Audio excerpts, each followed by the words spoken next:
Sunita madam जय हो पत्री जी। జై హో పత్రిజీ. ముందుగా మనందరి గురువైన బ్రహ్మర్షి పత్రి గారికి నమస్కరించుకుంటూ, ఆస్ట్రల్ మాస్టర్స్ అందరికి నమస్కరించుకుంటూ, welcome to pyramid masters TV. ఈరోజు మనం అందుకోబోయే జ్ఞానాన్ని మనకు చెప్పడానికి వచ్చిన మాస్టర్ గారి పేరు నాగశిరీష, లండన్ నుండి వచ్చారు.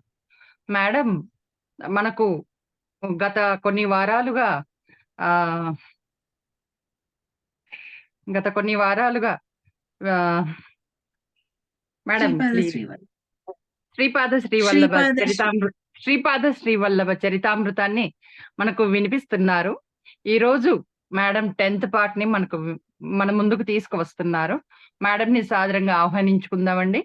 Welcome madam, welcome to session and over to you ma'am. Thanks అండి అందరికి జై కూడా. హో పత్రి. జయ హో పత్రిజీ.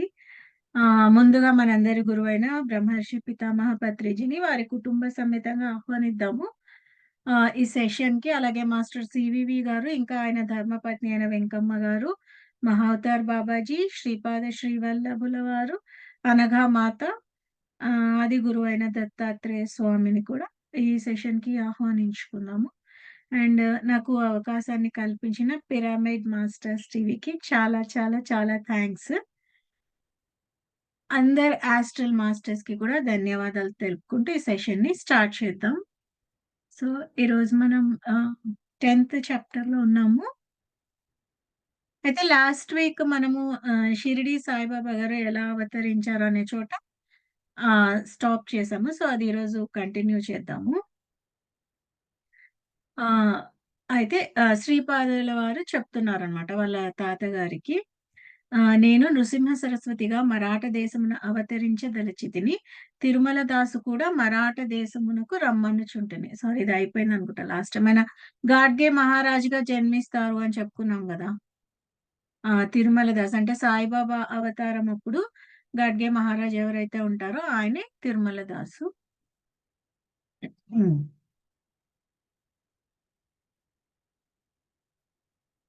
సద్గురువులకు, సత్పురుషులకు, యోగులకు చేసిన దాన ధర్మముల ఫలితము. శ్రీకృష్ణుడు కర్మ ఫలితములు అనుభవించవలెనని చెప్పెను గాని జాగ్రత్తావస్థలోనే వాటిని అనుభవింపవలెనని చెప్పలేదు. వాని స్వప్నావస్థలో కూడా అనుభవించవచ్చును. భౌతికముగా శరీరముతో అనుభవించవలసిన 10 సంవత్సరముల కర్మమును మానసిక క్షోభ వలనను, స్వప్నములలోని మానసిక బాధ వలనో కొద్ది ఘడియలలో అనుభవించి రాహిత్యమును పొందవచ్చును. సత్పురుషులకు, యోగులకు దాన ధర్మములు, సేవలు చేయుట వలనను, దేవతా కైంకర్యములు చేయుట వలనను కూడా పాపకర్మ క్షయమగును. సో అది అంటే మన కర్మని అనుభవించాలి కానీ అది జాగ్రత్త అవస్థలోనే కాదు, స్వప్నావస్థలో కూడా అనుభవించవచ్చు. ఇంకా మానసిక క్షోభ ద్వారా కూడా 10 సంవత్సరాలు అనుభవించిన కర్మని ఒక 10 సెకండ్స్ 10 మినిట్స్ లో కూడా అనుభవించవచ్చు అని. అవతార పురుషులు మహా తేజమూర్తులు గనక, వారు అగ్ని స్వరూపులు గనక, తాము స్వీకరించిన పాపకర్మములను వారు దగ్ధము కావించగలుగుదురు. వారికి మననము, పత్ర, ఫల, పుష్పాదులు సమర్పించిన కూడా మన పాపకర్మములు వారి పుణ్యరాశి పరస్పరము బదలాయింపు జరుగుచుండును. మన ఆర్తి, భక్తి, శరణాగతి ఎంత తీవ్రముగా నుండినా ఈ బదలాయింపు కూడా అంత తీవ్ర స్థాయిలో జరుగుచుండును. సో అదే అంటే మనము ఇప్పుడు గురువుల్ని శరణు వేడినా కూడా, లేకపోతే ఇలా దాన ధర్మాలు, ధ్యానము, ఇవన్నీ మననము, జపము ఇవన్నీ చేస్తూ ఉంటాం కదా. సో మనం ఎంత తీవ్రంగా చేస్తామో అంత తీవ్రంగా మన కర్మ కూడా తొలుగుతుంది. అంటే మనలో ఉన్నటువంటి ఆ నెగిటివ్ ఎనర్జీని వాళ్ళు అట్రాక్ట్ చేసి పాజిటివ్ ఎనర్జీని మనకి ఇస్తుంటారు. సో కాన్స్టెంట్ గా ట్రాన్స్ఫర్ జరుగుతుంటుంది, ఎనర్జీ ట్రాన్స్ఫర్. అంటే మనం ఎంత ఇంటెన్సిటీ ఎంత ఉందో ఆ ఫలితం కూడా అంత ఉంటుంది అని. ఒక్కొక్క పర్యాయము తన ఆశ్రితుల రాళ్ళు రప్పలను కొట్టుట ద్వారాను, రకరకముల చిత్ర మార్గుల ద్వారాను వారు ఆ కర్మ ఫలమును ధ్వంసము చేయుచుందురు. దీనికి నీకు ఒక చిన్న దృష్టాంతమును చెప్పేదను, శ్రద్ధగా వినుము. అది మన కర్మని రాళ్లలోకి అందులో కూడా పంపించగలంటే, సో ఆ రాళ్ళని కొట్టినప్పుడు ఏదైతే మన కర్మ ఉందో అదంతా గూడా బయటకొచ్చేస్తుందంట. అంటే గురువులు ఇవన్నీ అంటే ఆ ఎనర్జీ లెవెల్‌లో వాళ్ళు ఉంటారు గాబట్టి, మన కర్మని ఇంకో దానికి అట్లా అంటే ట్రాన్స్‌ఫర్ చేయగలరు. ఏదైనా వాళ్ళు ఆడుకోగలరు గదా! సో, అలాంటి ఒక స్టేజ్‌లో ఉన్నవాళ్ళు అవన్నీ చేయగలుగుతారు. శ్రీపాదుల వారు పుట్టినప్పటి నుండి కూడా వారికి పాల సమస్య ఉండేడిది. సుమతి మహారాణికి తన బిడ్డకు కావాల్సినంత క్షీరధారలు లేకుండెను. వారి ఇంట ఒక ఆవు ఉండేది. వారింటనున్న కాలాగ్ని శమన దత్తునకు నైవేద్యముగా పెట్టుటకు స్వల్ప క్షీరము మాత్రము అవసరమగుచుండెడిది. ఆ ఆవు కేవలము ఆ స్వల్ప క్షీరమును మాత్రమే ఇచ్చుచు, గోవత్సమునకు మాత్రము సంపూర్తిగా క్షీరమునిచ్చుచుండెను. అది ఒక వింత ప్రవృత్తిగా నుండెను. సో, ఆయన శ్రీపాద వల్లభకు గూడా తప్పలేదు జూడండి కర్మ ఫలితము. సో, ఆయనకు చిన్నప్పటి నుంచి గూడా పాల సమస్య ఉండేదంట. సో, వాళ్ళ ఇంట్లో ఉన్న గోవు గూడా దత్త వాళ్ళ ఇంట్లో ఒక కాలాగ్ని శమన దత్తుడని ఒక విగ్రహం ఉంటుంది గదా! సో, ఆయనకు నైవేద్యం పెట్టడానికి కాసిని పాలంతే. అంటే ఇంకా దూడకి ఎంత అవసరమో అంతే. అన్నీ పాలిచ్చేదంట. అంతకన్నా ఎక్స్‌ట్రా ఒక డ్రాప్ గూడా ఇచ్చేది గాదంట పాలు. కాలాగ్ని శమన దత్తునికి నైవేద్యముగా నుంచిన స్వల్ప క్షీరమును ఒక్కొక్కపరి శ్రీపాదుల వారు నైవేద్యమునకు ముందే రహస్యముగా పూజా మందిరమున చొరబడి త్రాగెడివారు. అట్టి దినమున శ్రీ అప్పలరాజశర్మ గారు దత్తప్రభువునకు బెల్లం ముక్క నైవేద్యము నీడి నిరాహారముగా నుండెడిది. ఒకవేళ నైవేద్యము పర్యంతము వరకు ఆగిన ఎడల శ్రీపాదుల వారి ఆ క్షీరమును త్రాగెడివారు. తమ వంశములోని ఇంతటి అపూర్వ దివ్య శిష్యునకు చాలినంత క్షీరమును కూడా ఇవ్వలేని స్థితిలో నున్నందుకు తల్లిదండ్రులు ఎంతయో విచారించెడివారు. చూడండి ఆయనకు కూడా తప్పలేదం కర్మ. ఒక్కొక్కసారేమో నైవేద్యంకి పెట్టిన పాలు ఆయన తాగేసేవాళ్ళంట. అంటే ఇప్పుడు అడగొచ్చు వేరే వాళ్ళని. కానీ వాళ్ళెవ్వరి దగ్గర నుంచి ఏమి గూడా అడగరు, ఆశించరు గదా! ఎవరైనా ఫ్రీగా ఇచ్చినా గూడా వాళ్ళేం తీసుకోరు. సమృద్ధిగా క్షీరమును ఇవ్వగల ఆవును శ్రీ అప్పలరాజ శర్మ గారికి ఇవ్వలనని వెంకటప్పయ్య శ్రేష్ఠియు నరసింహవర్మయు అనేక ప్రయత్నములు చేసిరి కానీ అవి అన్నియును వ్యర్థమాయెను. అప్పలరాజు శర్మ ఎట్టి పరిస్థితుల్లోనూ దానమును స్వీకరించరు. అది ఆయన వ్రతము. దాన స్వీకరణము వలన పాపము చుట్టుకొనెనని వారి అభిప్రాయము. వారు వేద పండితులు గనుక వేద సభల ఏమైనా జరిగినచో వేద సంభావమును మాత్రమే స్వీకరించెడివారు. అదేదైనా వేదాలు అవి వేద సభలు అవి ఉన్నప్పుడు ఆయనేమన్నా వేదాలు వల్లెవేయడము అవన్నీ జరిగితే మాత్రమే వాళ్ళిచ్చే అంటే ఆయన చేసిన పనికి ఎంతైతే వాళ్ళు ఆ సంభావన ఇస్తారో, ఆ సంభావన మాత్రమే తీసుకుంటారాయన. దాన ధర్మాలవి ఆయన తీసుకోరు. ఫ్రీగా ఏది గూడా తీసుకోరాయన. శ్రీపాద వల్లభ స్వామి వాళ్ళ నాన్నగారు. వారికి పౌరహిత్యము వలన రాబడి కూడా తక్కువ. వారు కేవలము వెంకటప్పయ్య శ్రేష్ఠి గారికిని, నరసింహవర్మ గారికిని మాత్రమే పౌరహిత్యము చేసేడివారు. వారిరువురు సామాన్యముగా పురోహితులకు ఇచ్చు ద్రవ్యము కంటే ఎక్కువ ఇచ్చడి సాహసము చేసిన అప్పలరాజు శర్మ గారు కోపగించుకొనువారు. అప్పలరాజు శర్మ గారు తమ మామగారైన సత్య ఋషీశ్వరుల నుండి కూడా ఏమియును స్వీకరించెడివారు కారు.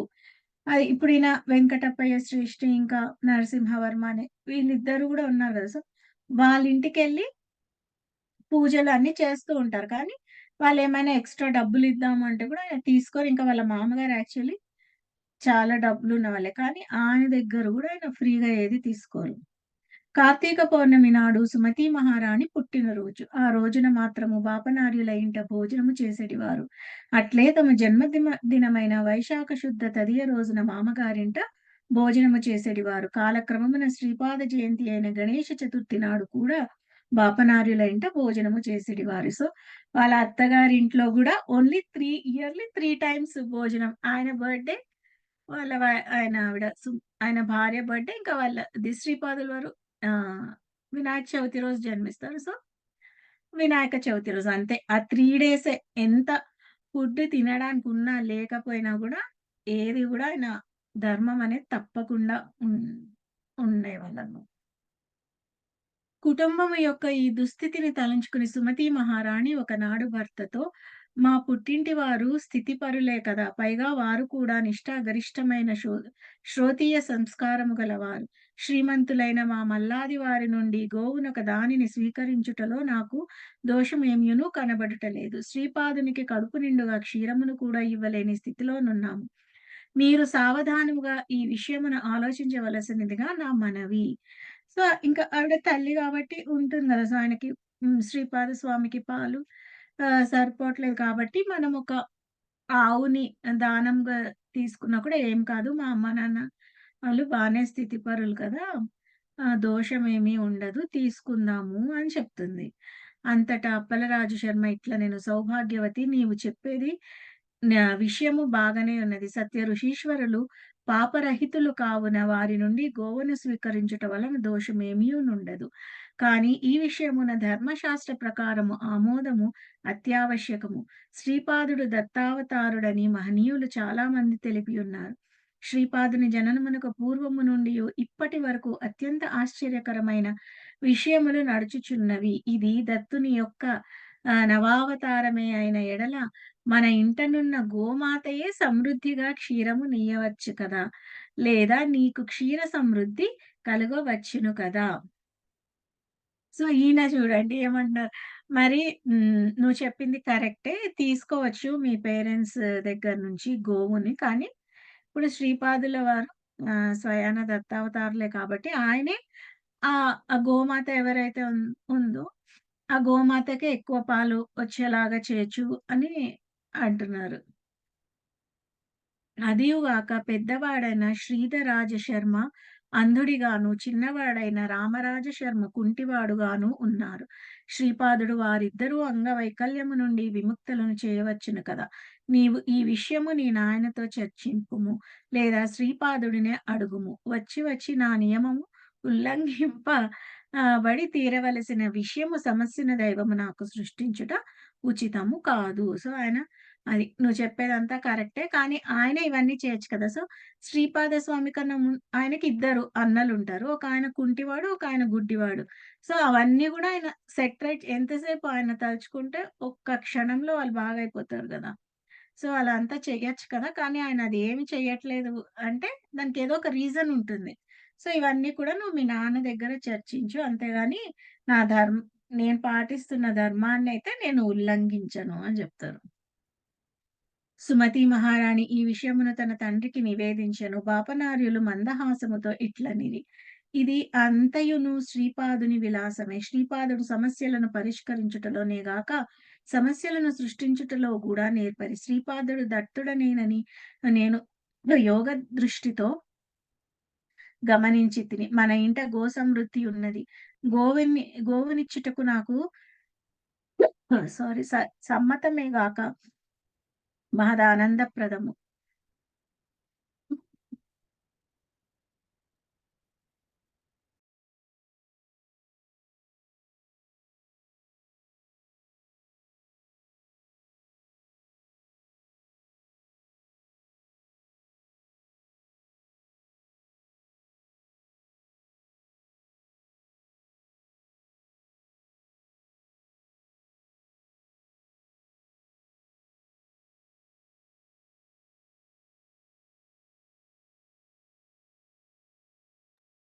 సారీ అండి.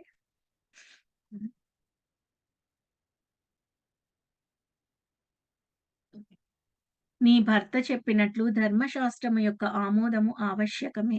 ఆహా! ఏమి విధి వైపరీత్యము! మామ నుండి సొత్తును ఏ విధముగా చేజిక్కించవలెననోయని పరిపరి విధముల ప్రయత్నించు జమాటలు లోకమున లెక్కకు మించి ఉన్నారు. అయినను నా అల్లుడు మాత్రము అగ్నిహోత్రముతో సమానము. అతని నియమమును భంగపరచ యత్నించిన మనము వెర్రివాళ్ళగుదుము. సో, అదే ఆయనేమంటున్నారు సుమతి మహారాణి వాళ్ళ నాన్నగారైన బాపన్నార్యులు, నాకివ్వడానికి ఏం ప్రాబ్లమ్ లేదు. నేనైతే ఇస్తాను గోవుని. కానీ ఆయన ధర్మోల్లంఘన చెయ్యరు కదా! హ్మ్. అప్పల రాజశర్మ చెయ్యరు. అసలెంతమంది ఎప్పుడు అత్తమామల దగ్గర నుంచి దోచుకోవాలని అంటే చాలా మంది కూడా ఎక్స్‌పెక్ట్ చేస్తారు కదా! ఫ్రీగా అన్నీ రావాలని. కానీ నా అల్లుడు మాత్రం అలా కాదు. అగ్నితో సమానము అని చెప్తున్నారు. సృష్టి అందలి పంచభూతముల నుండి స్పష్టమైన ఆమోదము లభించిన గాని నీ భర్త ఈ గోదానమును స్వీకరింపడు. శ్రీపాదుడు తన అన్నలిద్దరి అంగవైకల్యము నుండి విముక్తులు చేసినచో మీ కుటుంబముతో తనకున్న రుణానుబంధము తెగిపోవును. రుణ విముక్తుడైన దత్తుడు మీ ఇంట బిడ్డగా నుండజాలడు. అది చూడండి. అది రీజన్స్. వాళ్ళిద్దరిని గనక అంగవైకల్యం నుంచి తొలగిస్తే ఇంకా ఆయనకు కూడా ఏమి రుణం ఉండదట వాళ్ళ ఫ్యామిలీతో. సో, రుణం లేనప్పుడు ఇంకెందుకు ఉంటాడు? వాళ్ళ ఇంట్లో ఉండడు. వెళ్ళిపోతాడు గదా! అందుకని ఆ అంగవైకల్యాన్ని తొలగించట్లేదు. వాళ్ళ అన్నలిద్దరి అంగవైకల్యాన్ని.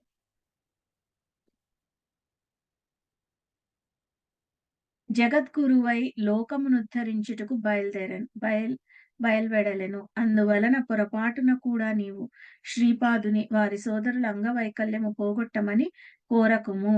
సర్వమును కాలాధీనమై ఉన్నది. ఆ కాలము శ్రీపాదుని అధీనమై ఉన్నది. శ్రీపాదుడు సంకల్పించిన నీకు క్షీర సమృద్ధి కలిగి తీరును. అయితే శ్రీపాదునితో నీకు రుణానుబంధము నశించును. సో, ఇవన్నీ ఫ్యాక్టర్స్ ఎందుకు శ్రీపాదుల వారు అది క్షీరము అంటే ఇట్లా క్షీర సమృద్ధి అంటే కలగడానికి ఏం చేయకుండా ఎందుకున్నారంటే రుణ అనుబంధం అంతా గూడా తెగిపోతుందంట. అందుకని. ఒకవేళ రుణానుబంధం తెగిపోతే ఆయన ఇంక ఉండరు గదా! ఇంట్లో నుంచి వెళ్ళిపోతారు. రుణ విముక్తుడైన ఈ దత్తప్రభు మన కుటుంబములకు పరిమితుగుడు పరిమితుడుగాక విశ్వ గురుత్వము వహింప గృహము నుండి పలాయనము చిత్తగించును. శ్రీపాదుడు సంకల్పించిన మీ ఇంటినున్న గోవు క్షీర సమృద్ధమై తన వింత ప్రవృత్తి వినడాని క్షీరమునొసంగును. అప్పుడసలు ఈ సమస్యయే తలెత్తదు. కావున నీవు కొంతకాలము ఓరిమి వహించుము. దత్తుడు కల్పించిన ఈ విష సమస్యను దత్తుడే పరిష్కరించును. సో, అది నువ్వు కొన్ని రోజులు కొంచెం పేషెన్స్‌గా ఉండు. అంతా సెట్ అయిపోతుంది. ఆయనకు తెలుసు కదా అన్నీ. సో, సమస్యని సృష్టించేవాడు ఆయనే. ఆ సమస్యని పరిష్కరించేవాడు గూడా ఆయనే. మనం ఓర్పుగా ఉండాలంతే అని జెప్తున్నారు. అంతటా శంకర భట్టు అయ్యా శ్రీపాదుల వారి అన్నలిద్దరును అంగవైకల్యముతో జనించుటకు గల కారణమేమి? దానికి కుటుంబపరమైన కర్మ దోషములున్నవా? అని ప్రశ్నించెను. అంతటా తిరుమలదాసు ఇట్లనెను. శ్రీ దత్తాత్రేయుల వారు సాయం సంధ్యలో అవతరించిరి. శ్రీపాదుల వారు ఉషకాలమున అవతరించిరి. రాబోవు శ్రీ నృసింహ సరస్వతి అవతారము మిట్ట మధ్యాహ్నము అభిజ్ఞ లగ్నముందు జరుగును. దత్తలీలలు ఆగాధములు. సాయ సంధ్య తరువాత చీకటి ఆవరించును. జీవులు నిద్రావస్థలో నుందురు. కావున దత్తావతారము యోగ సాధనలోని పరిణామ క్రమములో సంపూర్ణ బాధ్యతను తాను వహించి జీవులను సుఖనిద్ర పుచ్చునిది. ఎటు వెళ్ళవలెనో, ఏమి చేయవలెనో, పరిణామము యొక్క ఏ దిశలో కదలవలెనో జీవులకు అంతుపట్టని గాఢాంధకారము. జీవులకు తెలియకుండగనే వారిలో పరిణామమును సాధించుట దత్తావతార విశిష్టత. జీవులు ఏ ప్రయత్నమును చేయకయే లేదా స్వల్ప ప్రయత్నము చేతనే వారికి తెలియని రీతులలో అంతశ్చైతన్యము యొక్క అగాధ లోతుల నుంచి పరిణామము వైపునకు పయనించిరి. ఇది కేవలము ఒక్క భూమండలకే పరిమితము కాదు. సో, అంటే మనకిక్కడ భూమండలంలోనే కాదు దత్తాత్రేయ స్వామి హెల్ప్ చేసేది. అన్నీ చాలా ఉన్నాయి గదా! బ్రహ్మాండాలన్నీ గూడా చాలా కోట్లాను కోట్లున్నాయి కాబట్టి అందరికీ గూడా హెల్ప్ చేస్తారు ఆయన. శ్రీపాదుల వారి ఆగమనము ఉషాకాలమున జరిగినది. ఉషస్సునందు సూర్యభగవానుని సమస్త శక్తులను ఒక్కసారి విజృంభించి జీవులను పునీతులను చేయును. వారి ఆత్మ సూర్యునకు ప్రతీక. జీవులలోని విధములైన శక్తులు జాగృతమై వివిధ గతులలో నాట్యమాడుచు అనంత వైవిధ్యములో పరిణామము నొందుటకు ఇది సూచించును. మధ్యందిన మార్తాండు ప్రచండమైన స్వరూపము ఆత్మసూర్యుడు తన సంపూర్ణ శక్తులను విచ్చలవిడిగా సమృద్ధిగా వెదజల్లుచు జీవులను జాగృతము చేయుట నృసింహ సరస్వతి అవతార ప్రయోజనము. ఈ విషయములు వారి యొక్క విశ్వవ్యాప్త చైతన్యమునకు సంబంధించిన విషయములు. దత్తావతారమునకును శ్రీపాద శ్రీవల్లభ అవతారమునకు మధ్య సమయమున కాళరాత్రి నడచినది. అది కేవలము మహా అంధకార స్వరూపము. దానికి ప్రతీకగా పెద్దన్నగారైన శ్రీధరరాజ శర్మ జన్మించిరి. ఆ రాత్రి గడచిన తదుపరి ఉన్న స్థితి సంశయములు, నాస్తికవాదములు, కుతర్కతములు, వక్రభాష్యములు వగైరా ఉన్న స్థితి. దానికి ప్రతీకగా చిన్నన్నగారైన శ్రీ రామరాజ శర్మ జన్మించిరి. ఏ జీవి అయినను మహాంధకార సదృశమైన తపస్సును విడనాడి కుతర్కములు, శంకలు, వక్రభాష్యములు మొదలైన వాటితో కూడిన మనశ్చాంచల్య స్థితిని అధిగమించిన తదుపరి శ్రీపాద శ్రీవల్లభుల అనుగ్రహము పొందగలరు. ఇదియే దీనిలోని రహస్య విషయము అమ్మ. చూసారా? అంటే ఇద్దరు అన్నారు కదా! ఒక ఆయన కుంటివాడు, ఒక ఆయన గుడ్డివాడు. అంటే గాఢాంధకారంలో అంటే ఇక్కడ మనము అజ్ఞానము అని అనుకోవచ్చు. ఎప్పుడైతే మనము ఆ అజ్ఞానాన్ని తొలగించుకుని తర్వాత ఈ ఏమంటారు జెలస్ అని, కుతంత్రము, ఇంకొకళ్ళని మనం బాధ పెట్టడము ఇలాంటివన్నీ ఉంటాయి గదా! సో, అవన్నీ గూడా దానికి ప్రతీకగా ఇంకొకన్నయ్య అదేంటి కుంటివాడుగా పుడతాడు. ఈ అజ్ఞానానికి ప్రతీకగా అంటే అంధకారంలో ఉంటేనే గదా మనం అజ్ఞానం ఉండేది. సో, దానికి ప్రతీకగా పెద్దన్నయ్య పుడతాడు గుడ్డివాడుగా. సో, అది తొలగించుకొని ఇది గూడా తొలగించుకుంటే శ్రీపాద వల్లభ అంటే ఒక ఎన్‌లైటెండ్. ఇవన్నీ తొలగించుకుంటే ఎన్‌లైటెండ్ బీయింగ్స్‌గా మారతారు అనంటే దాని అర్థం. ఒకళ్ళు గుడ్డివాడు, ఒకళ్ళు కుంటివాడు, ఆ పైన శ్రీపాదుల వారు. ఇవి జగత్తులోని జీవుల పరిణామమునకు సంబంధించిన విషయములు. కుటుంబపరమైన కర్మ దోషములు కూడా కలవు. సో, వీరి కుటుంబానికి కూడా కర్మ దోషం ఉంది. శ్రీ అప్పలరాజ శర్మ గారు వెలనాటి మండలమునందలి వైదిక బ్రాహ్మణులైనను వారి కుటుంబమునకు గ్రామాధిపత్యము ఉండెడిది. శ్రీపాదుల వారి తాతగారు అనగా పితామహులు అయినవల్లి గ్రామాధికారిగా నుండెడివారు. వారి కుటుంబములో గ్రామాధిపత్యము జ్యేష్ఠ కుమారునికి సంక్రమించుచుండెను. శ్రీపాదుల వారి పితామహుల నామధేయము శ్రీధర రామ రాజశర్మ. గ్రామాధికారము కలిగిన బ్రాహ్మణులు రాజశబ్దమును తమ నామధ్యేయమునకు చివర కలిగి ఉండుట వారి సాంప్రదాయము. సో, అది అప్పల లక్ష్మీ రాజశర్మ కదా శ్రీపాదుల వారి నాన్నగారి పేరు. సో, ఆ గ్రామానికి అధికారులంట వాళ్ళు. సో, అదే ఎలా ఈ కర్మ వచ్చిందని చెప్తున్నారు. బ్రాహ్మణత్వమును సూచించినది శర్మనామధేయము. గ్రామమునందు పంటలు పండినను పండకపోయినను జమీందారులకు పన్ను వలసనని చెప్పేది.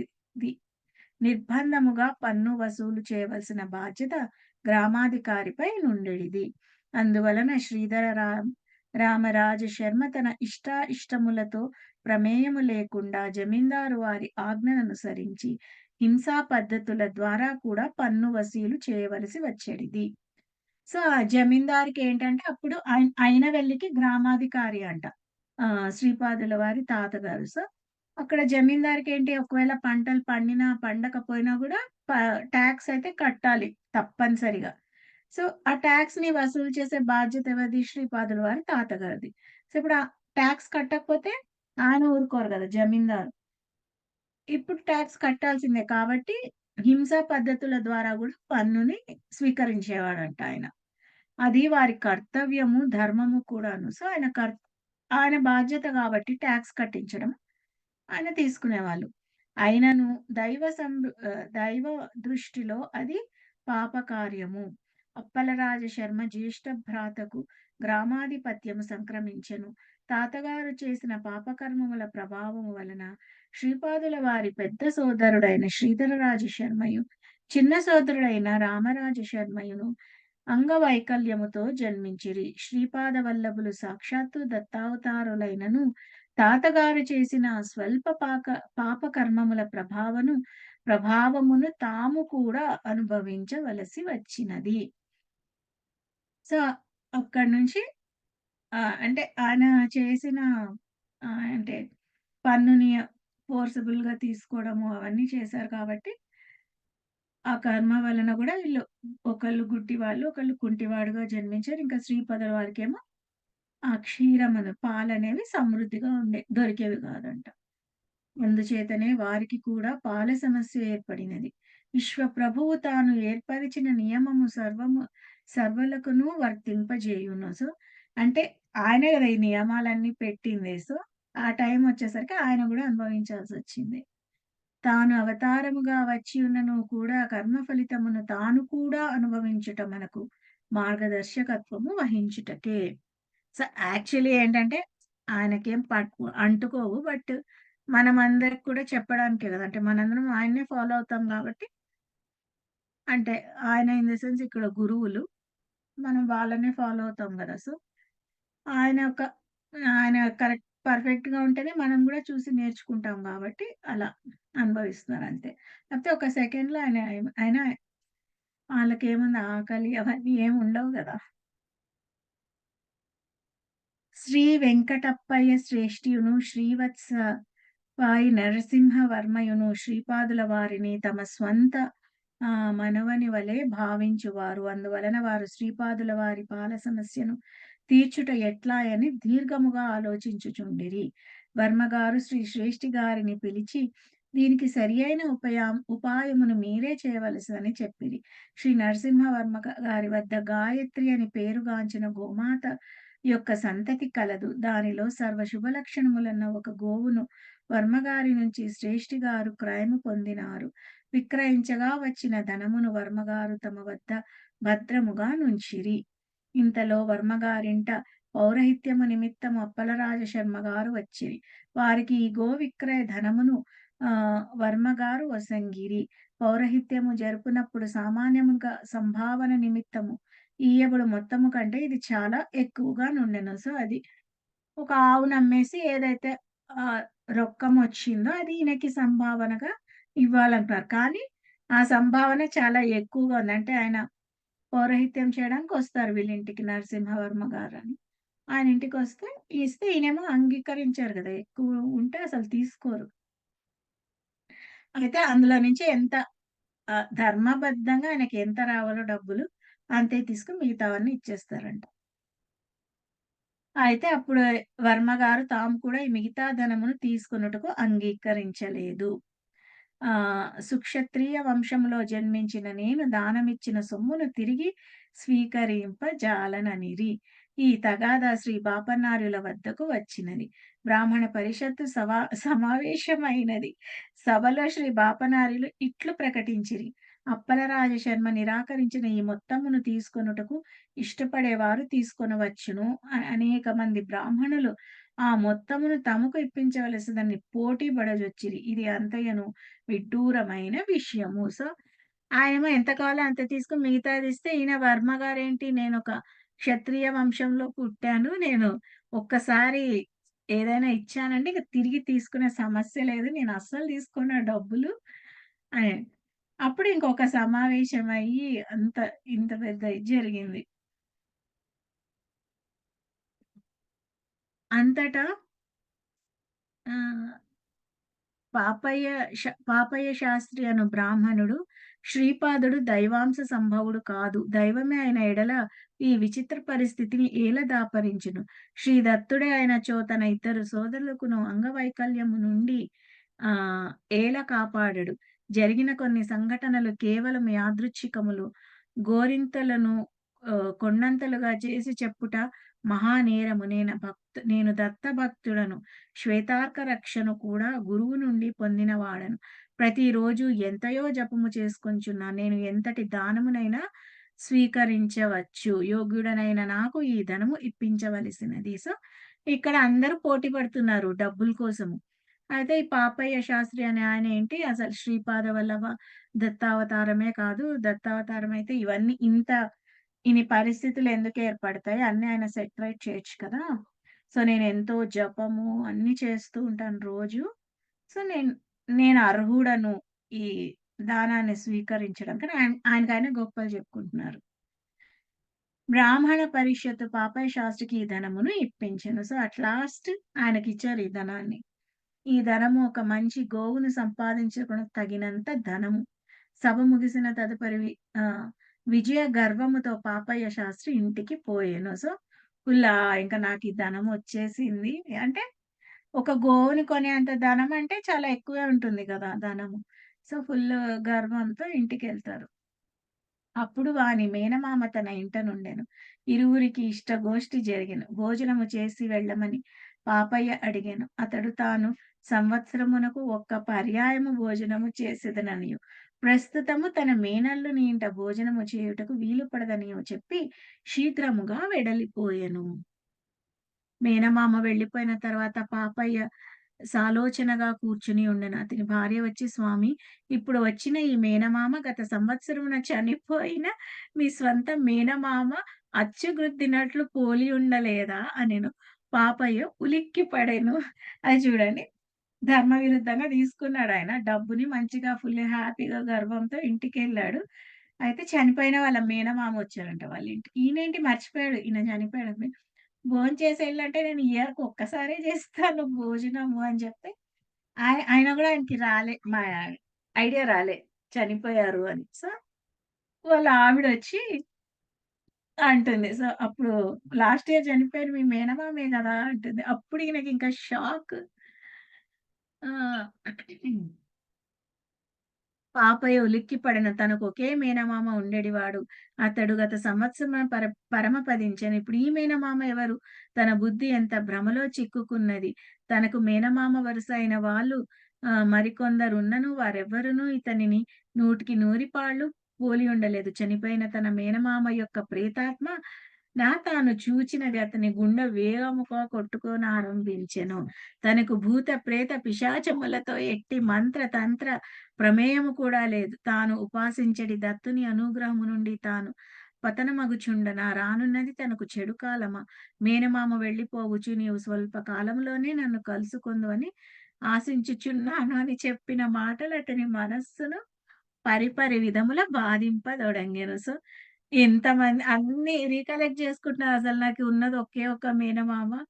ఈయన పోలికలతో ఆయనొక్కడే ఉన్నాడు. సో, ఆయన గూడా ఇంకా వెళ్తూ తొందరగా కలుసుకుందామంటే ఈయన గూడా చనిపోతాడని గదా! సో, అప్పుడింకా ఆయనకు full lub dub, lub dub, lub dub అని గుండె కొట్టుకుంటోందట ఫాస్ట్‌గా. అతని గుండె బరువెక్కెను. ఓం రామ్ దత్తాత్రేయాయ నమః అని అతడు జపించుకొనెను. సో, ఆయన దత్తభక్తుడు గాబట్టి ఇంకా దత్తాత్రేయ స్వామిని జపించుకుంటున్నాడనమాట. ఆ రోజు జపము ఏకాగ్ర చిత్తముతో చేసుకొనలేకపోయెను. శ్రీ కుక్కుటేశ్వర ఆలయమునందలి స్వయంభూ దత్తుని దర్శించుకొనుటకు పోయెను. దత్తమూర్తిని ధ్యానింపదొడంగెను. ఆ ధ్యానములో తనకు శిరస్సు లేని దత్తుడు కనిపించసాగెను. సో, అన్నీ ఇంకా కనిపిస్తున్నాయి ఈయనకి. హ్మ్. ఇంకా ఏమంటారు? శకునాలు. సో, కుకుటేశ్వర ఆలయం అంటే అక్కడున్న ఒక శివుని గుడి ఉంటుంది. అక్కడెళ్తే దత్తాత్రేయ స్వామి విగ్రహం ఉంటుంది. అదేమో తల లేనట్టుగా కనిపించిందంట ఈయనకి.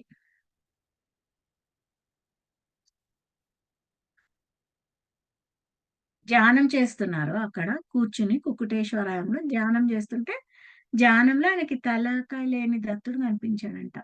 అచట కూడా జపము చేసుకొనుటకు కూర్చునుటకు మనస్సు చంచలముగా నుండెను. అర్చక స్వామి ప్రసాదమునిచ్చినప్పుడు ఆ ప్రసాదమంతయును విషపూరిత కలశమున ముంచి ఇచ్చునట్లు తోచెను. సో, అంతా ఇలా అన్నీ కనిపిస్తున్నాయి ఆయనకి. అర్చక స్వామి నవ్వుచు ఏదో చెప్పుచుండెను. అయితే పాపయ్యకు మాత్రం ఈ ప్రసాదమును తిని తొందరగా మరణించుము అని వినిపించుచుండెను. అంటే ఆయనకింక దగ్గర పడిందనమాట మరణం. పాపయ్య ఇంటికి తిరిగి వచ్చినప్పటికి తన భార్య నుదుట కుంకుమ కనిపించదాయెను. నేను బ్రతికుండగానే కుంకుమ నేల తీసితివి అని అతడు భార్యను గద్దించెను. రూపాయి కాసంత కుంకుమ బొట్టును పెట్టుకుని ఉండగా భర్త తననిట్లు గద్దించి మాట్లాడుట ఆమెకు వింతగా తోచెను. పాపయ్యకు మనస్థిమితము తప్పినను ప్రచారము వేగవంతం ఆయన. సో, ఈయనకు అన్నిట్ల విచిత్రాలుగా కనిపిస్తున్నాయి గదా! పూజారి ఇచ్చిన ప్రసాదం కూడా ఏదో విషంలో ముంచి ఇచ్చినట్టు, నువ్వు తొందరగా తినేసి చచ్చిపో అని చెప్పినట్టు అన్నీ ఇలా అంతా వింతగా జరుగుతుంటే అందరూ ఈయనకి మతి స్థిమితం తప్పింది అని ప్రచారం అయిపోయింది అంతా ఊర్లో అంతా. పీఠికాపురమున వదంతులు, పుకార్లు, విమర్శలకు మెండుగా నుండెను. పాపయ్యకు మానసిక చికిత్స, భూత చికిత్స మొదలైనవి చేయబడుచుండెను. సో, ఇవన్నీ జరుగుతున్నాయి. అయితే పాపయ్య భార్యకు ఒక మంచి ఆలోచన వచ్చెను. అజ్ఞానవశమున తన భర్త శ్రీపాదుని నిందించిన కుకర్మకిది ఫలితమని ఆమె తలపోసెను. సో, అప్పుడు ఆమెకింకా తెలుస్తుంది. ఓకే. శ్రీపాద స్వామిని ఆయన నిందిస్తాడు గదా! సో, ఆయన దత్తావతారం గాదు. దేవుడు అంటే దత్తావతారం కాదు. ఒకవేళ దత్తావతారం అయితే ఇవన్నీ ఎందుకు జరుగుతాయి అని చెప్పి నిందిస్తారు కదా! సో, దాని ఫలితమే ఇది అని అనుకుంటుంది. ఆమెకొక ఒక ఆలోచన మొలకెత్తుతుంది.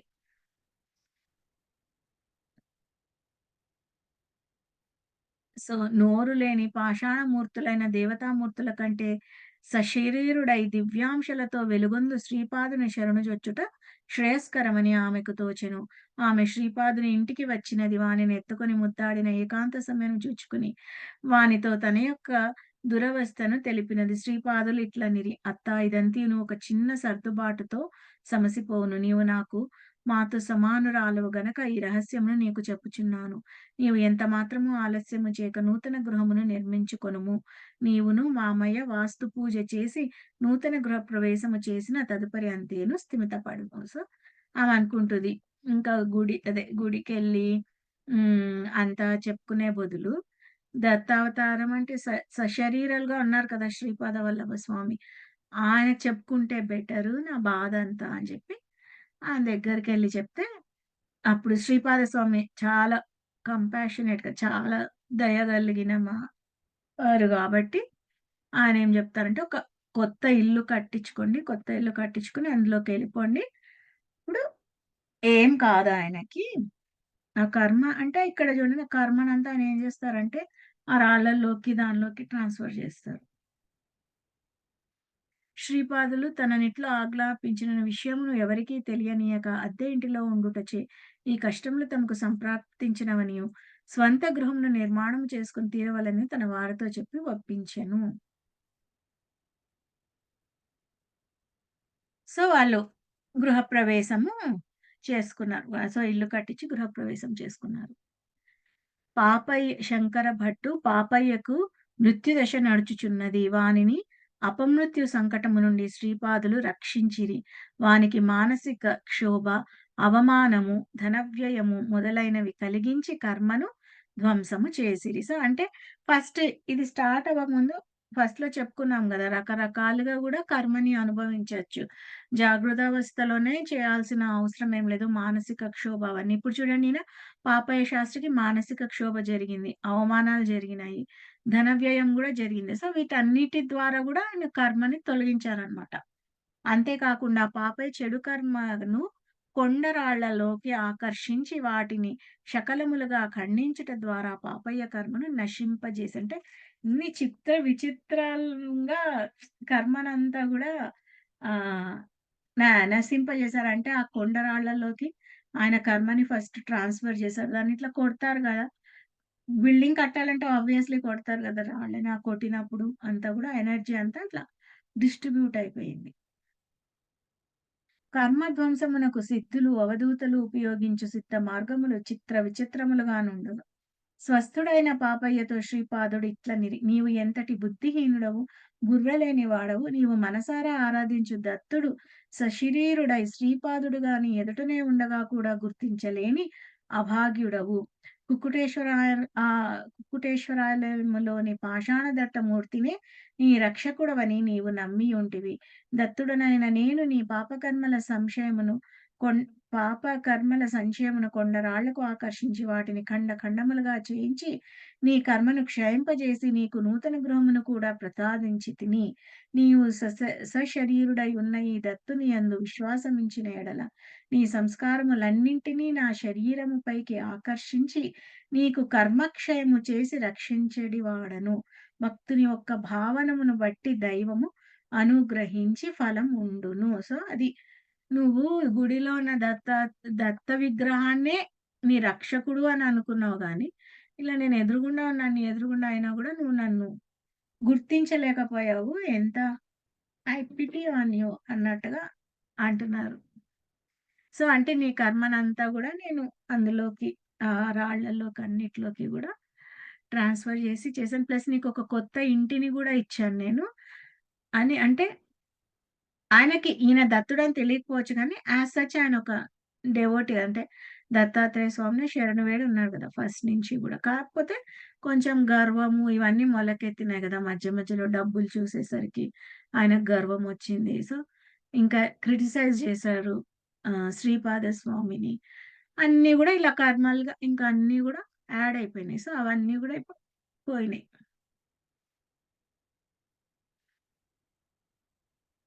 సో, ఈ లీల జరిగిన తర్వాత పాపయ్య శ్రీపాద శ్రీవల్లభుల వారిని దత్తావతారములుగా గుర్తించిరి. అప్పుడు ఆయనకి ఓకే. ఈయన దత్తావతారమే శ్రీపాదుల వారు అని అనుకుంటారు.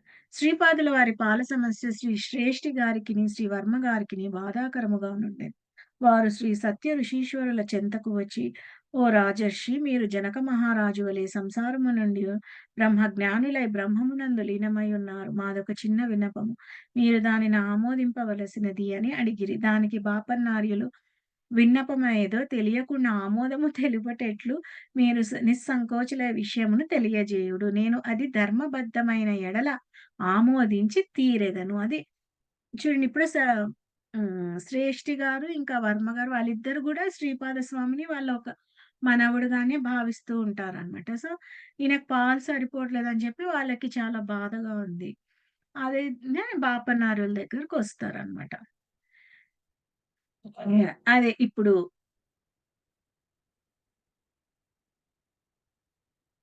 అయితే ఇదేంటంటే వీళ్ళు ఒక ఆవుని ఆయన అప్పలరాజు శర్మ అంటే శ్రీపాదుల వారి నాన్నగారు కదా! ఆవుని మేము ఇస్తాము ఆయనకి అంటారు. అంటే ఏంటంటే ఆయన తీసుకోరు గదా! ఏది గూడా ఫ్రీగా అస్సలు తీసుకోరు. అప్పలరాజు శర్మ ఏమైనా సరే ధర్మాన్ని మాత్రం ఆయన ఉల్లంఘించరు కాబట్టి వాళ్ళకదొక పెద్ద సమస్యలాగా అయిపోయింది. శ్రేష్ఠి మాటలను ఆలకించిన బాపన్నార్యులు, "గోమాతను మా గృహమునకు తోలుకురండి. దానిని అప్పలరాజునకు ఇచ్చు ప్రయత్నము చేసెదము. శుభలక్షణములతో కూడిన గోమాత అప్పలరాజు ఇంట నుండుట దాటకు దాతకు గ్రహీతకు కూడా విశేష శ్రేయస్కరము" అని వచించిరి. సో, ఆ గోవుని తీసుకురండి. మనం ఇద్దాము ఆయనకి అని అంటారు. గోమాత బాపన్నార్యుల ఇంటికి తీసుకొని రాబడిన దానిని దానముగా స్వీకరించుటకు అప్పలరాజు శర్మ నిరాకరించిరి. హిమాలయములలో శతోపత ప్రాంతముననేది ఒకటి ఉన్నది. ఆ ప్రాంతము నుండే ధర్మరాజాదులు స్వర్గోర స్వర్గ ఆరోహణము చేసిరి. అచ్చట శ్రీ సచ్చిదానందావధూత అను మహాత్ములుండిరి. వారి వయస్సు కొన్ని శతాబ్దములు. వారు కైవల్య శృంగమునందున్న శ్రీ విశ్వేశ్వర ప్రభువుల శిష్యులు. శ్రీ విశ్వేశ్వర ప్రభువులు తాము పీఠికాపురములో శ్రీపాద శ్రీవల్లభ రూపమున అవతరించి ఉన్నారనియు, తన బాల్య రూపమును చూసి తరించవలసనియు శ్రీ సచ్చిదానంద అవధూతను శాసించిరి. శ్రీ అవధూత పీఠికాపురముకు విచ్చేసిరి. సో, ఆయన ఒక యోగి పీఠికాపురంకి వస్తారు. అంటే హిమాలయాల్లో ఉంటారట ఆయన. ఆ బాలుని రూపంలో ఉంటారు గదా! ఎంత క్యూట్‌గా. సో, ఆయనని దర్శించుకోవాలి. అంత ఏమంటారు ముగ్ధ మనోహరంగా ఉంటారు గదా! సో, ఆయనని దర్శించుకోవాలి అని జెప్పి వస్తారు హిమాలయాల నుంచి. శ్రీ బాపన్నార్యులు వారిని ఆదరముతో స్వాగతించిరి. వారి ముందు ఈ పాల సమస్య తేబడెను. సో, ఇక్కడ చూడండి అక్కడనే హిమాలయాల నుంచి ఆయనొచ్చారు గదా! ఆయన ముందు చెప్పారు. మామూలుగా ఇప్పుడు మనమైతే పాలు చాలట్లేదు. ఎవరన్నా గోవిస్తారంటే ఎస్పెషల్లీ మన పేరెంట్స్ గాని, "రా ఇచ్చేయండి" అని చెప్పి తీసేసుకుంటాం. మనమేం ఆలోచించం. కానీ ఇక్కడ చూడండి ఎంత పెద్ద సమస్య అయిపోయిందిది. శ్రీపాదుల వారు సాక్షాత్తు దత్తప్రభువనియు వ్యర్థములైన నియమములతో దత్తప్రభువులకు క్షీరమునొసంగి మహత్తర సేవను కూడదని నొక్కి వక్కాణించెను. బ్రాహ్మణ పరిషత్తు శ్రీపాదుల వారు దత్తుడేనని చెప్పుటకు సాక్ష్యములను అడిగిరి. పంచభూతములచే సాక్ష్యము నిప్పించెదమని ఆ అవధూతలనిరి. సో, అది దత్తావతారుడు కాబట్టి ఆయన ఇవ్వచ్చు. ఆయన కోసమే కదా వీళ్ళందరూ గోవునివ్వాలనుకుంటున్నారు. సో, ఏం కాదు ఇవ్వచ్చు అంటే, ఆయన దత్తావతారులని ప్రూఫ్ ఏంటి అని అడుగుతున్నారిక్కడ. సో, పంచభూతాల చేత సాక్ష్యం చెప్పిస్తాము మేము అని అంటారాయన. ఆయన హిమాలయాల నుంచి వస్తారు కదా! ఆయన. యజ్ఞము ప్రారంభమాయెను. భూమాత సాక్ష్యము పలికెను. సో, ఫస్ట్ భూమాత వస్తుంది. శ్రీపాదుల వారు శ్రీదత్తులే గనక అప్పలరాజ శర్మ గోదానమును స్వీకరించుట దోషము కాదు. మామగారు అల్లునికి ప్రేమ పూర్వకముగానిచ్చినది దానముగా లెక్కకు రాదు గనుక సత్య ఋషీశ్వరులు శ్రేష్ఠి నుండి దానిని దానముగా తీసుకొని అల్లునకి కానుకగా ఇయ్యవచ్చును. సో, భూమాత చెప్తుందన్నమాట. ఆయన దత్తావతారులు కాబట్టి ఆయనకి ఇవ్వచ్చు. గోదానం స్వీకరించొచ్చు. అలాగే మామగారి దగ్గర తీసుకునేది దానం కాదు కాబట్టి, దానం కింద రాదు. ఇవ్వచ్చు అని చెప్పి ఫస్ట్ భూమాత చెప్పేసింది. యజ్ఞము ప్రారంభమైన తర్వాత యజ్ఞ ప్రాంతము మినహాగా మిగతా ప్రాంతములలో వర్షము కురియచుండెను. సో, యజ్ఞం ఎక్కడైతే స్టార్ట్ అయిందో అక్కడ ఒక్కటే వర్షం చుట్టూ వర్షం కురుస్తుంది. అంటే ఇప్పుడు వరుణ దేవుడు. ఇది రెండవ సాక్ష్యముగా స్వీకరింపబడెను. సో, వర్షం అక్కడ మాత్రమే కురవట్లేదు, చుట్టూ కురుస్తోంది. అంటే ఆయన వరుణ దేవుడు గూడా పంచభూతాల్లో ఒకరు గదా! ఆయన గూడా. సో, ఆయన గూడా ఓకే. ఆయన గూడా సాక్ష్యం ఇచ్చేసారు. తీసుకోవచ్చని. యజ్ఞమునందు హవిస్సులను అగ్నిదేవుడు స్వయముగా స్వీకరించి, గోదానము దోషయుక్తము కాదని వివరించెను. సో, ఆ హవిస్సులన్నీ గూడా అగ్నిదేవుడు స్వయంగా స్వీకరిస్తాడంట ఆ యజ్ఞంలో. స్వీకరించి గోదానము చెయ్యొచ్చు అమ్మ నాయన. గో ఈ గోవునివ్వడానికి పంచభూతాలందరూ సాక్షి. స్వీకరించొచ్చు అని జెప్తారు. వాయువు యజ్ఞశాల మినహాగా మిగతా ప్రాంతం అంతటిని తన ప్రతాపముతో గడగడలాడించెను. సో, ఇప్పుడు వాయుదేవుడు ఆయన గూడా వచ్చారు. యజ్ఞం అంత జరుగుతుంటే అక్కడ గాకుండా మిగతా అంత ప్లేస్‌లో గూడా ఫుల్లు బాగా గాలి వీచిందనమాట. సో, ఆయన గూడా ఒప్పేసుకున్నారు. వాయుదేవుడు గూడా ఒప్పేసుకున్నారు. ఇది 4వ సాక్ష్యముగా స్వీకరించబడిన ఆకాశము నుండి దివ్యవాణి వెలువడి శ్రీపాదులు సాక్షాత్తు దత్తప్రభువులే అని తెలియపరిచెను. సో, నెక్స్ట్ ఇంకా ఆకాశమే గదా మిగిలింది. సో, అక్కడి నుంచి కూడా దివ్యవాణి వచ్చింది. పంచభూతముల సాక్ష్యములు స్వీకరించిన తదుపరి అప్పలరాజు శర్మ గోదానమును స్వీకరించిరి. వామ్మో! గోదాన ఫలితము శ్రేష్ఠి గారికి దక్కినది. అది. ఇలా జరిగింది. ఒక గోమాతని తీసుకోవడానికి అమ్మో! అసలు ఒప్పుకోలేదాయన. వాళ్ళ మామగారు ఇస్తున్నా గూడా ఒప్పుకోలేదు. ఆఖరికి పంచభూతాలొచ్చి సాక్ష్యాలిస్తే గాని ఒప్పుకోలేదు. భవిష్యత్తులో కోకనదము అని పిలువబడు వాయసరపుర అగ్రహారం అంటే ఇది కాకినాడ అన్నమాట.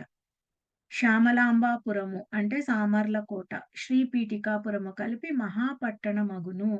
సో, కాకినాడ, ఇంకా సామర్లకోట, పీఠికాపురం ఇవన్నీ అక్కడ పక్కపక్కనే ఉంటాయి గదా! అవన్నీ కలిపి ఒక మహాపట్టణం అవుతుందంట. లోకమునందలి అన్ని దేశముల వారు, అన్ని జాతుల వారు, అన్ని సాంప్రదాయముల వారు ఏదో ఒక జన్మమున, ఏదో ఒక రోజున పీఠికాపురమునకు వచ్చి శ్రీ స్వామిని దర్శించుకొందురు. శ్రీపాదుని చరిత్రను సంస్కృత భాషలో వ్రాయబడెను. శ్రీపాద శ్రీవల్లభ చరితామృతము అను ఈ గ్రంథము శ్రీపాద శ్రీవల్లభులచే ఆశీర్వదింపబడెను. ఆ భూజ పత్రముల ప్రతి శ్రీపాదుని సంకల్పమున అదృశ్య రూపమున శ్రీపాదుని జన్మస్థలమునందు అనేక నిలుపుల లోతులో నిక్షిప్తమగును. సో, అది శ్రీపాద వల్లభ చరిత్రని సంస్కృత భాషలో రాస్తారు. ఫస్ట్ అది ఎక్కడుంటుందంటే శ్రీపాదుల వారి సంకల్పం. జన్మస్థలం అంటే ఏది? పీఠికాపురమే గాబట్టి, వాళ్ళ అమ్మమ్మ గారిల్లు అంటే ఇప్పుడు ఏదైతే మహాసంస్థానం ఉందో అది ఆయన జన్మస్థలం. ఆయన అక్కడే పుట్టారు. సో, అక్కడే లోపల భూగర్భంలో ఉంటుంది అది. అంటే సూక్ష్మ రూపంలో ఉంటుందంట.